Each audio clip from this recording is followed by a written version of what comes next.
श्री गुरुदेव दत्तांचा जन्म 3 ब्राह्मणासमोर अनुसया मातेला निर्वस्त्र का व्हावं लागलं, सगळी माहिती तुम्हाला या व्हिडिओमध्ये मिळेल। भगवान विष्णूंनी जगाच्या कल्याणाकरिता अनेक विधी अवतार धारण केलेत, त्यातलाच एक दत्तात्रेय अवतार आहे। हा दत्तात्रेय अवतार हा गुरूंचा अवतार आहे, जो जगाला मार्गदर्शन करण्यासाठी भगवान विष्णूंनी घेतलेला आहे। तर ह्याची सुरुवात होते विश्वनिर्माते ब्रह्मदेवांपासून। जेव्हा ब्रह्मदेव सृष्टी निर्माण करत होते तेव्हा त्यांनी खूप साऱ्या गोष्टी निर्माण केल्या। तेव्हाच त्यांचे 7 पुत्र जन्माला आले, त्यांना सप्तऋषी असं म्हटलं गेलं आहे। त्या सप्तऋषींमधलेच एक महर्षी म्हणजे महर्षी अत्री, त्यांची पत्नी अनुसया ह्या पृथ्वी तलावर एकमेव अशी स्त्री होती जिचा पतिव्रता धर्म अख्ख्या त्रैलोक्यामध्ये सर्वात श्रेष्ठ होता। जर तिच्या दारासमोर एखादा भिक्षू आला तर तो उपाशी पोटी कधीच जात नसे, भले मग तिच्या घरी अन्न असो वा नसे, पण तो भिक्षू कधीही उपाशी जात नसे। एक दिवशी नारद मुनी अनुसया मातेच्या घरी पोहोचले व तिच्या दारासमोर उभे राहून भिक्षा मागितली। तेव्हा अनुसया मातेने नारद मुनींना जेवायला वाढले। अनुसया मातेची भक्ती व पतिव्रता धर्म पाहून नारद मुनी प्रसन्न झाले। ही गोष्ट जाऊन त्यांनी माता पार्वती, लक्ष्मी व सरस्वती यांना सांगितली। ते म्हणाले, अख्ख्या त्रैलोक्यामध्ये अनुसयासारखी पतिव्रता धर्म जपणारी स्त्री कोणीच नाहीये। ही गोष्ट ऐकून देवींना राग आला।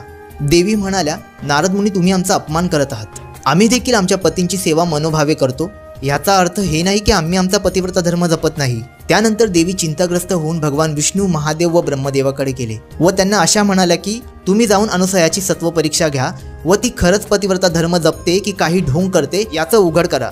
त्यानंतर ब्रह्मा, विष्णू, महेश यांनी एका ब्राह्मणाच्या रूपामध्ये अवतार धारण करून अनुसयाच्या दारासमोर येऊन उभे राहिले।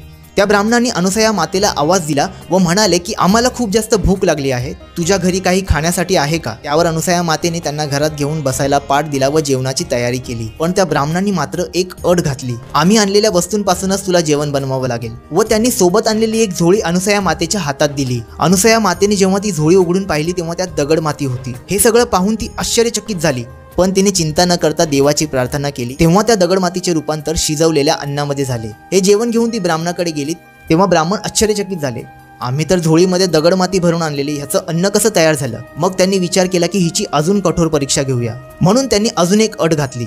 ते म्हणाले, आम्ही तुझ्या हातून तेव्हाच अन्न खाऊ जेव्हा तू आम्हाला निर्वस्त्र होऊन वाढशील।